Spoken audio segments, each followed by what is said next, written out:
ওই ছেলেটা তোর জন্য গোলাপ নিয়ে দাঁড়িয়ে আছে, তোর দিকে তাকিয়ে হাসছে। আমি প্রেম করবো না। তুই একটু আগেই বললি আমার প্রেম করতে ইচ্ছে করে, আর এখন প্রেম করবো না বললেই হবে?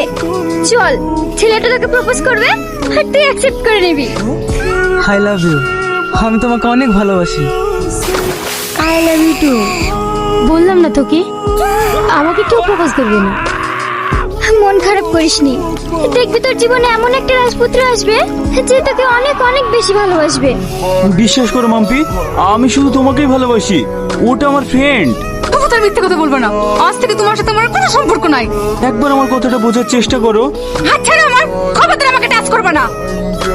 মাম্পি, মানুষ মাত্রই তো ভুল হয়, এইরকম ভুল আর কখনো হবে না। প্লিজ তুমি আমাকে ক্ষমা করে দাও। সর এখান থেকে।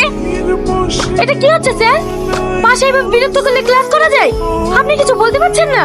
এবার কি বলবো?